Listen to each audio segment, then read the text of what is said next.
The experience of going to the theater starts before you even walk through the doors. When you're walking down Salina Street and you see the flashing lights on the marquee, you walk through the lobbies and you see the gold paint, you see the mural, you see everything that is from another era. And up until recently, that experience took a little bit of a plateau once you entered the auditorium because we hadn't restored those finishes for so long. Our hope is that when this work is done, it is going to be a heightened and elevated experience. We want to get back to what it looked like 100 years ago.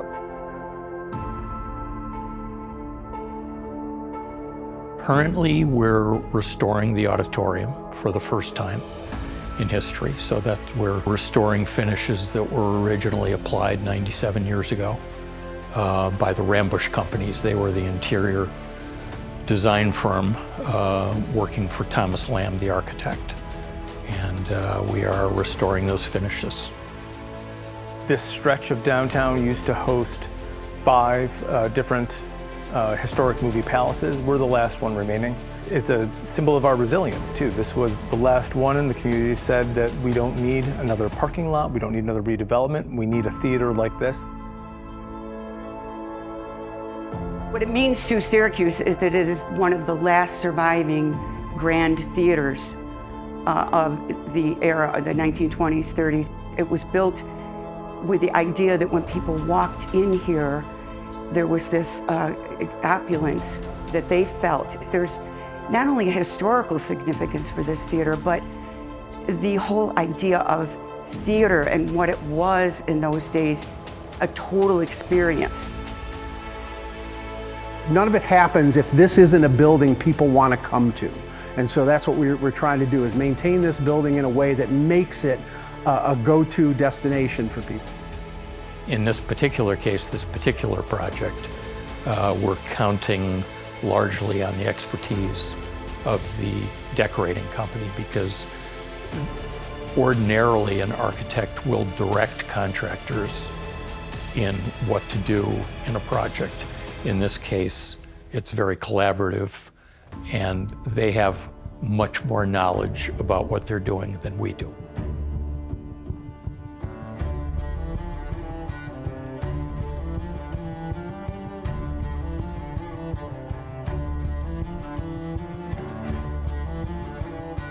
Every new job is a study. I've been doing this for 23 years.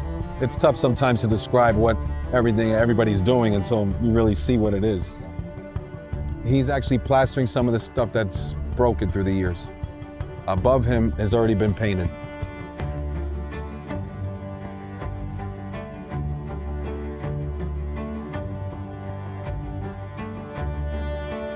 There was so much detail and so much beauty and so much skill that went into every single nuance of an edifice. We're looking to reproduce what was here, get rid of the cracks, the dents, the chips, and make it clean and fresh, but still, it's kind of like working on the Sistine Chapel. When they went in 1987 and they cleaned it, they didn't change the colors.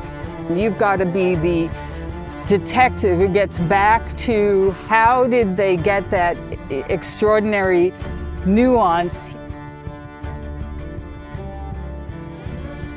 Most challenging part, hands down, was matching the colors, because color is subject to light. It took a couple of weeks, as a matter of fact, to match 20 colors, but we got them perfectly, and so you will never see a difference between the old and the new. The community should be stunned. It's a landmark to be proud of. It is a monument.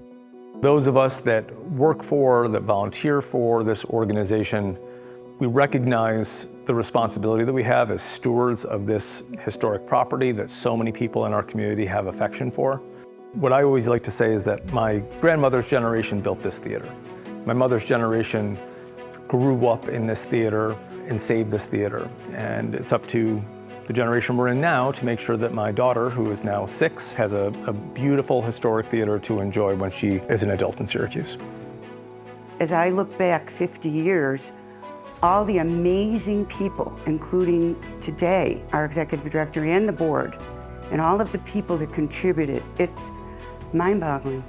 So many people had their hand and their heart in saving this theater and restoring it.